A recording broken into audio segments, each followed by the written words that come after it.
వాగర్థావివ సంపృక్తౌ వాగర్థ ప్రతిపత్తయే జగతః పితరౌ వందే పార్వతీ పరమేశ్వరౌ.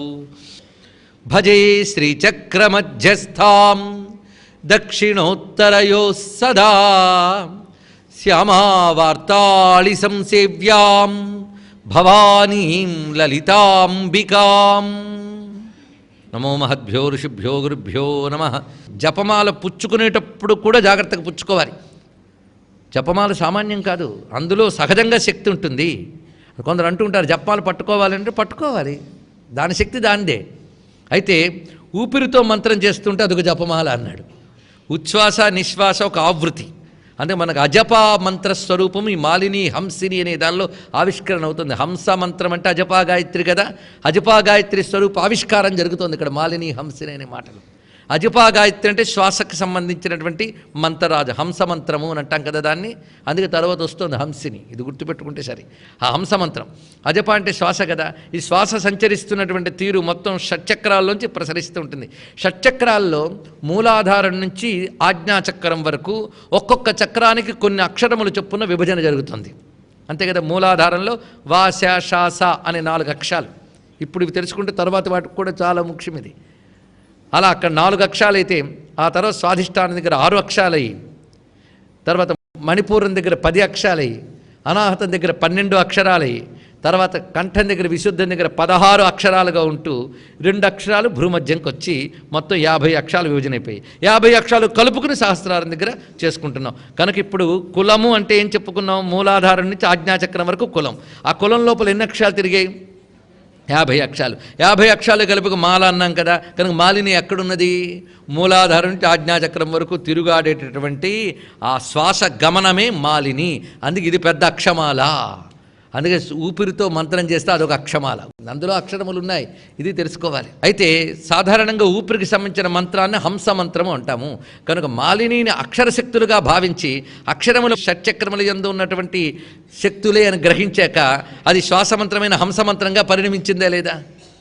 అప్పుడు మాలిని హంసిని తర్వాత మాటలో ప్రవేశిస్తున్నాం. కనుక మాలిని అనగా భవ్యమైనటువంటి అక్షర స్వరూపము. అదేవిధంగా మన యందు మూలాధారాది 6 చక్రముల్లో సంచరించేటువంటి ప్రాణశక్తి రూపము. ఈ ప్రాణశక్తినే హంస అని అంటారు. హంస ఉచ్ఛ్వాస నిశ్వాసాత్మకమైనది. ఉచ్ఛ్వాస హకారం, నిశ్వాస సకారం. హకారం శివరూపం, సకారం శక్తి రూపం. ఉచ్ఛ్వాస నిశ్వాసాలు లేకపోతే బతుకు లేదు. అందుకే ఉచ్ఛ్వాస నిశ్వాసాలు కలిపి ఒక ప్రాణం ఎలా అయిందో శివశక్తులు కలిపి ఒకే పరతత్వంగా మనకు కనబడుతున్నది. అందుకే ఆ హంసతత్వ ఉపాసన అంతా కూడాను ఏ మంత్రశాస్త్రం చేసిన ఇదేనండి. అందుకే ప్రాణాయామం చేయండి అని అంటూ ఉంటారు. అంటే మనం చేయబోయేటువంటి మంత్ర విద్యని శ్వాసతో మేళనం చేసుకుంటే క్రమంగా చైతన్య తత్వంలోకి ప్రవేశించడానికి పెద్దవాళ్ళు ఏర్పాటు చేసినటువంటి పద్ధతి ఇది. అంతేకాదు ఇన్ని అక్షరాలు పలుకుతున్నామంటే లోపల ప్రాణశక్తి వల్లేగా. అందుకే ప్రాణశక్తికి శబ్దశక్తికి అనుబంధం ఉన్నది. అందుకే తరించడానికి పెద్దవాళ్ళు మంత్రమే ముందు ఇస్తారు. ఎంత మేధావినైనా ముందు మంత్రంతో, లేకపోతే మంచి ఆలోచనలు చేసి ఫిలాసఫీలోకి వెళ్ళిపోయే వాళ్ళకి నిజమైన గురువు అయితే ముందు మంత్రం ఇవ్వాలండి. లేకపోతే అడ్డదిడ్డంగా వెళ్ళిపోయి భ్రాంతులు వచ్చి ఉన్న మానసిక స్థితి కూడా పతనమైపోతుంది. అందుకే గురువుల వద్దకు వెళితే ముందు మంత్రం ఇస్తారు. లేకపోతే కట్టలేని నది ఎలాగైతే ఒడ్లు తెంచుకు ప్రవహిస్తుందో అలాగా మెదడులో జ్ఞానం మెదడునే దెబ్బతీసే ప్రమాదం ఉంటుందట. ఆ కారణం చేత ముందు మంత్రాన్ని గురువిచ్చి కుదుట పరుస్తాడు. అప్పుడు ఒక స్ట్రీమ్ లైన్, అదొక చక్కటి పద్ధతిని స్వీకరిస్తుంది.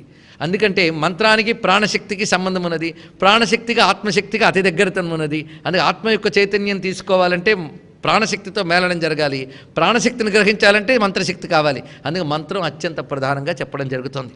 అందుకే మాలిని అన్నప్పుడు అక్షర రూపమైన మంత్రాన్ని చెప్తూ ఆ మంత్రాన్ని అనుసంధానం చేయవలసిన శ్వాస విద్యని హంసిని అనే మాటతో వెంటనే చూపిస్తున్న అక్కడ హంసిని. ఈ హంస శబ్దానికి అనేక రకాలైన అర్థాలు చూడాలి.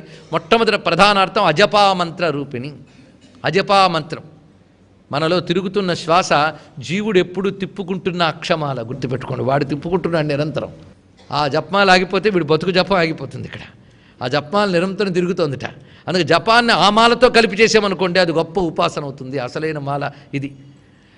ఇప్పుడు హంసిని అనగా అది గమాగమస్థం గమనాది శూన్యం చిద్రూపదీపం తిమిరాపహారం పశ్యామితే సర్వజనాంతరస్థం నమామి హంసం. పరమాత్మ రూపు ఎక్కడ విన్నట్టున్నది కదా. హంస మంత్రాన్ని చెప్తారు. ఇది మహాన్యాసంలో కూడా దీన్ని వాడుతూ ఉంటాం మనం. హంస అంటే పరమాత్మ రూపం. ఎక్కడున్నాడయ్యా? సర్వజనాంతరస్థం. అంతే, సర్వజనుల యొక్క అంతరస్థమైన వాడి హంసట. హంస శబ్దం సూర్యుడికి కూడా చెప్పారండి. శరీరానికి ఆత్మ ఎలాగో ప్రపంచానికి సూర్యుడు అలాగా. అందుకే సూర్య ఆత్మాతగతస్తత్తుషశ్చ అనే మంత్రం ఉంది కదా. స్థావరజంగమాత్మకమైన ప్రపంచానికి ఆత్మ ఎవడు? సూర్యుడు. ఆయన వల్ల ఈ జగత్తు చైతన్యాన్ని పొందుతుంది. ఎలాగంటే నీ శరీరం ఆత్మ వల్ల ఎలా చైతన్యాన్ని పొందుతుందో ప్రపంచం అనే శరీరం సూర్యుడి వల్ల అలా చైతన్యాన్ని పొందుతుంది. అందుకే నీ ఆత్మశక్తిని తెలుసుకోవాలంటే అందులో ఉన్న ఆత్మశక్తిని అనుసంధానించాలి. ఇది పెద్ద విద్య. పైగా గాయత్రి నుంచి మొదలవుతూ ఒక గొలుసు పెడుతుందని చెప్పుకున్నాం. గాయత్రి ఆ సూర్యమండలాంతర్వర్తి అయిన విద్య. గాయత్రిలో గుప్త, ప్రకట, అజప అని 3 భేదములు ఉన్నాయి. ప్రకట గాయత్రి చెప్పుకున్నాం, గుప్త గాయత్రి చెప్పుకున్నాం. ఇప్పుడు అజపా గాయత్రి చూపిస్తున్నాడు ఇక్కడ.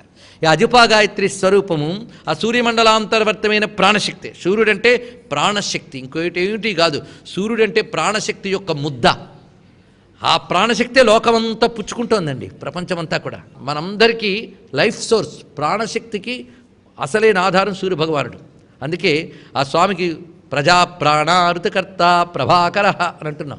అందుకు సర్వులకు ప్రాణరూపుడు ఆయన. ఈ విషయం ప్రశ్నోపనిషత్తు చాలా చెప్పింది, సూర్యుడే ప్రాణమని.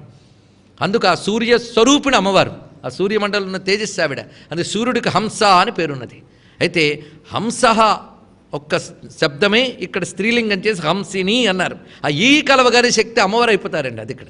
అందుకే హంసిని, హంసమంత్ర స్వరూపాన్ని అమ్మ రూపంగా దర్శించడం హంసిని అనే మాటలో ఉన్నటువంటి గొప్ప ప్రత్యేకత. అసలు హంసిని అని మనం అంటూ ఉంటేనే మనకు తెలియకుండా అజప అయిపోతున్నది, ఆ శబ్దంలో ఉంది. అందుకే హంస, పరమహంస, సోహం హంస అంటూ హంస శబ్దం అక్కడ సోహం హంస, ఈ రెండింటికి ఇప్పుడు అందం చూపిస్తున్నాడు. అహం సహ ఇది తాదాత్మ్య భావిన సంసార భయం హంతీతి హంస అన్నాడు. హంస అంటే చంపేసేదిట. చూసారా, మన హంస అంటే ఏదో అందమైన కోమలమైన వస్తువు అనుకుంటున్నాం. హంస అంటే చంపేస్తుందిట. ఎవరిని చంపుతుంది, దేన్ని చంపుతుంది అంటే సంసార భయం హంతీతి హంస అన్నాడు. సంసార భయాన్ని పోగొడుతుందిట. ఎందుకంటే సూర్యుడికి హంస అని ఎందుకు పేరు వచ్చిందంటే చీకట్లను పోగొడుతున్నాడు ఆయన, చీకట్ల సంహారకుడు ఆయన. అందుకు ఆయన హంస.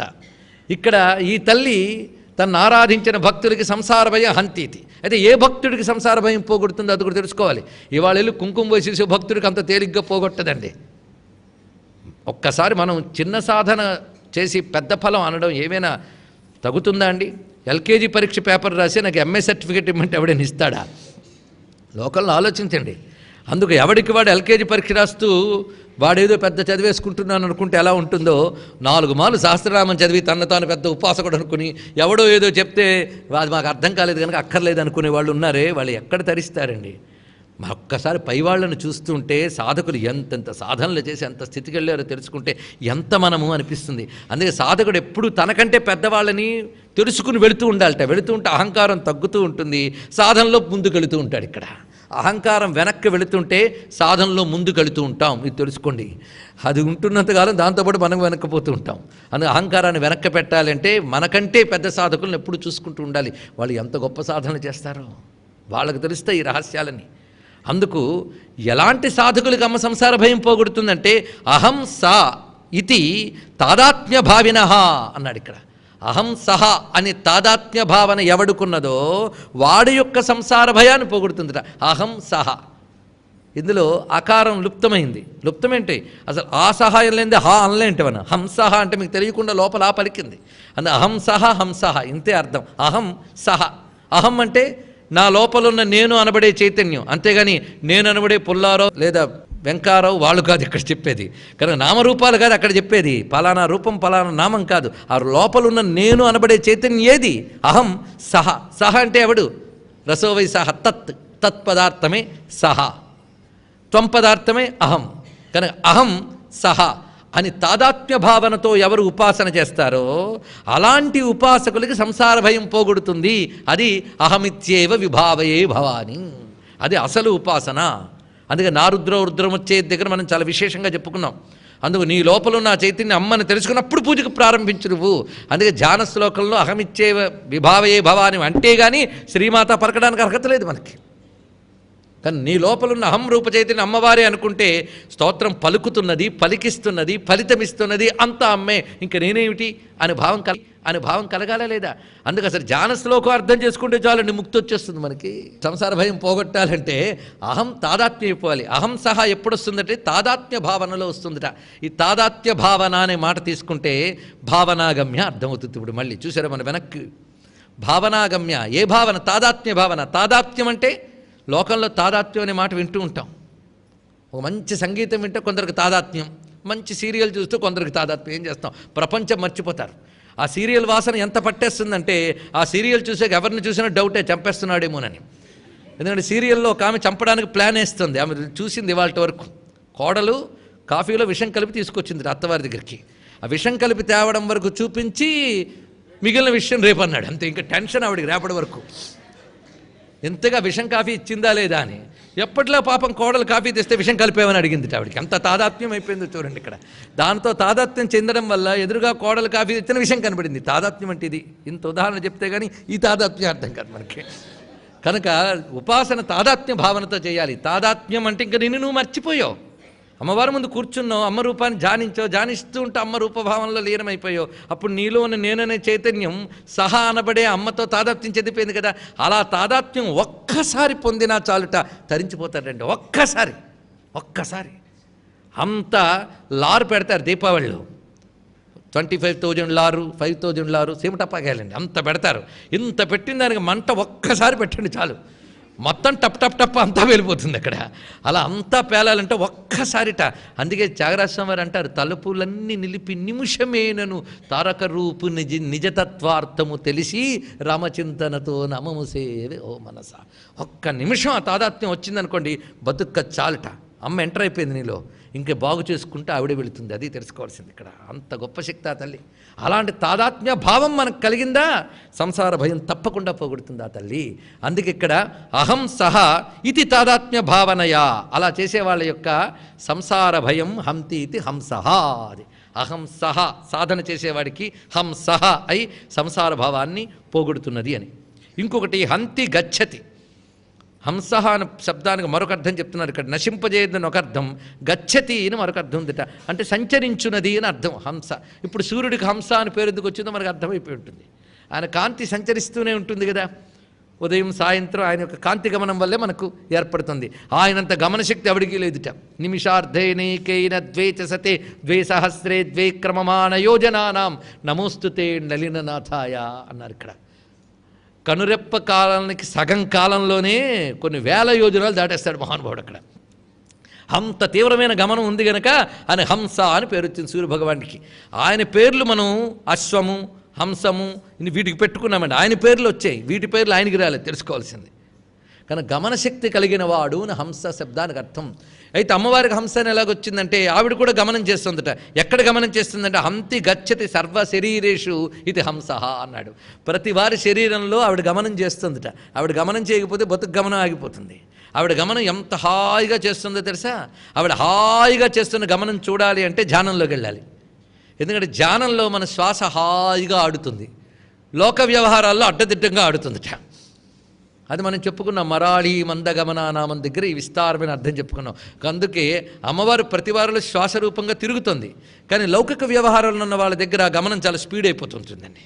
అందుకే తొందరగా వాళ్ళ పని పూర్తి అయిపోతుంది. అదే ధ్యాన స్థితిలో మనం చూస్తే మరాళీ మందగమన అక్కడ దర్శనమిస్తుంది. అందుకే మొత్తానికి ఒకటి అర్థమవుతుందంటే చైతన్య రూపంలో ప్రాణ రూపంలో ప్రతివారిలో తిరుగుతోంది కనుక అమ్మకి హంస అని పేరు. అదే స్త్రీలింగంలో హంసని అంటున్నాం. అందుకే హంతి గచ్చతి సర్వ శరీరేషి ఇది హంస. ఇది మరొక అర్థం. ఇలా మనం హంస శబ్దానికి అనేక అర్థములు చెప్పుకుంటూ మరొకటి వస్తు వివేక సమర్థ హంస అన్నారు. ఇక్కడ వివేక జ్ఞానమే హంస అన్నారు. ఒకసారి పాప ఒక పాశ్చాత్యుడు ఎవడో వచ్చి ఏమిటంటే మీ దేవుళ్ళందరూ జంతువుల మీద కూర్చుంటారని అడిగాడు. వాడికి చూపిస్తున్న వీడికి తెలియదు. అవునండి నాకు ఎప్పుడు డౌట్ రాలేదు, మొత్తాన్ని మా హిందూయిజం అంతా మూర్ఖత్వం అండి అన్నాడు. వీడు మూర్ఖత్వం, వీడు అర్థం చేసుకోవాలి. కానీ హంస మీద ఎందుకు కూర్చుంటారు? సరస్వతి హంస మీద కూర్చుందండి. హంస అంటే ఇప్పుడు ఊపిరి అని చెప్పుకున్నాం కదా. సరస్వతి అంటే ఎవరు? శబ్దస్వరూపిణి, వాగ్రూపిణి. మనం తిరుగుతున్న వాక్కంతా దేని మీద తిరుగుతుంది? ఊపిరి మీదే తిరుగుతుంది. ఊపిరి ఆగిపోతే వాక్కు లేదు. ఊపిరికి ఎక్కడైనా అవరోధం వస్తే మాట సరిగ్గా రాదు. అందుకు శ్వాసనే హంస అంటారు. ఉచ్ఛ్వాస ఒక రెక్క, నిశ్వాస ఒక రెక్కగా తీసుకుని ఉచ్ఛ్వాస నిశ్వాస అనే 2 రెక్కలతో తిరిగే హంస మన యొక్క శ్వాస ప్రాణశక్తి. ఈ ప్రాణశక్తి సరస్వతి అని శృతివాక్యం మనకు చెప్తున్నది. ఈ ప్రాణశక్తి యందు సంచరించేటువంటి శబ్దరూపిణే హంసపై తిరిగాడే సరస్వతీదేవి. ఇప్పుడు చెప్పండి, ఇలాంటి భావాలు ఎంత గొప్పగా వివరిస్తున్నాడు ఇక్కడ. అంతే కదా, హంసకు మరొక అర్థం ఏంటంటే వస్తు వివేక సమర్థ అని పేరు చెప్పారు. అంటే హంసకు ఒక లక్షణం ఉందట, పాలు నీరు కలిపిస్తే పాలు తీసుకుని నీరు విడిచిపెడుతుందట. దానికి వివేకం అని పేరు. ఎందుకు సృష్టిలో కలిసిపోయి ఉంటాయండి, అది వచ్చింది బాధ. విడివిడిగా దొరకవు మనకి ఇక్కడ. ఏదో ఇప్పుడు మనం కమలాపండు ఒలిచినట్టు ఒలిచేయలేం, జడాన్ని చైతన్యాన్ని కలిసిపోయి ఉంటాయి, అది వచ్చిన చిక్కు. అందువల్లే పరమభ్రాంతికి లోనైపోతుంటాం. చైతన్యాన్ని జడం అనుకుంటాం, జడాన్ని చైతన్యం అనుకుంటాం. రెండింటిని వేరు చేయగలిగేటువంటి సమర్థత ఆ తల్లి అనుగ్రహం ఉంటే వస్తుంది. ఆ సమర్థత వివేక సమర్థం. వివేకం అనే మాట వాడుతూ ఉంటాం. వివేకం అనే మాటకి అసలైన అర్థం ఏంటంటే వేరు చేసి చూడగలుగుట. వేరు చేసి చూడగలుగుట. ఏది నిత్యం, ఏది అనిత్యం, ఏది సత్యం, ఏది అసత్యం, ఈ వేరు చేసి చూడగలగడాన్ని వివేకం అంటాం. జ్ఞానం రావాలంటే మొదటి స్టెప్ ఏమిటి? వివేకం. కనుక వివేకం పైనే జ్ఞానం ఉంది. అందుకే హంసపైనే సరస్వతి ఉంది. ఇది తెలుసుకోవాలి. వివేకమే హంస, జ్ఞానమే సరస్వతి. ఇప్పుడు చెప్పండి, ఇలా ప్రతి దేవతామూర్తికి ఒక సంకేతాలు తెలుసుకుంటూ ఉంటే ఇలాంటి మతంలో పుట్టినందుకు మరొక్కసారి సంతోషించి నమస్కారం చేసుకుంటాం. అటువంటి హంసపై సంచరించే శారదాంబ నా ప్రాణహంసపై సంచరించే శబ్దరూపిణి, వివేకమనే హంసపై విహరించే జ్ఞానరూపిణి అని నమస్కారం చేసుకుని మాలిని హంసిని మాతా. ఇప్పుడు ఈ శబ్దం ఉందే, ఎక్కడ ఎలాంటి అర్థం తీసుకోవాలి అక్కడ తీసుకోవాలి. దాన్ని కంటెస్ట్ అని అంటారు. ఎక్కడున్నదో అక్కడ పట్టుకోవాలి మనం. మాత అంటే మామూలుగా అయితే తల్లి, అది శ్రీమాత దగ్గర ఒక పూటంతా చెప్పారండి, దాటేయండి తర్వాత నామానికి అనొచ్చు మీరు. అప్పుడు చెప్పాము సరే. ఇప్పుడు మాతాకి మరొక అర్థం మారిపోతుంది. మాత అంటే మాతృకావర్ణ రూపిణి. అక్షరములు 50 అక్షరములకి తల్లులని పేర్లండి. ఈ తల్లులుంటేనే తర్వాత వాక్యాలు, పదాలు, కావ్యాలనే పిల్లలు వస్తారు. 50 అక్షరాల నుంచి కూడా ఇవన్నీ వచ్చాయి. కానీ 50 అక్షరాలకి కలిపి మాతృకావర్ణములని పేరు. మనకు మాతృకావర్ణ రూపిణి నామం ఎలా వస్తుంది? అందుకే మాత అంటే ఈ మాలిని హంసినిగా మనలో సంచరిస్తున్నటువంటి ఈ 50 అక్షరముల రూపంతో ఉన్న తల్లి మాత. అందుకే మంత్రాణం మాతృభూతాచ మాతృకా పరమేశ్వరి. అమ్మవారికి మాతృకాదేవి మాత అని పేరెందుకు అంటున్నామంటే ఇకపై జగన్మాత అన్నప్పుడు ఈ అర్థంతో కూడా అనుకోవచ్చుట. ఎందుకంటే అన్ని మంత్రములు అక్షరాలేగా. అక్షరాలు లేని మంత్రం లేదు కదా. అక్షరాలను అటు ఇటు తిప్పడంలోనే మంత్రాలు మనకు వస్తున్నాయి. ఇప్పుడు ఔషధుల్ని ఎలా కంబైన్ చేస్తే ఔషధం వస్తుందో వైద్యుడికి తెలుసు. అక్షరాలని ఎలా కలిపితే మంత్రం అవుతుందో ఋషికి తెలుసు. అది ఇక్కడ. అందుకని ఔషధులన్నీ గొప్పవి కదా అని మనమే 4 తీసుకొచ్చి మింగేస్తే ఉంటామో లేదు సందేహమే. అలాగే ఏ అక్షరాన్ని ఎలా కలపాలో తెలియకుండా మంత్రానుష్ఠానం చెయ్యరాదు. పుస్తకాలు తీసుకుని చేసేవాళ్ళకి ఇదే ప్రమాదం. అందుకు ప్రతి అక్షరము మంత్రమే అయినప్పుడు మంత్రాణం మాతృకాదేవి ఎవరు?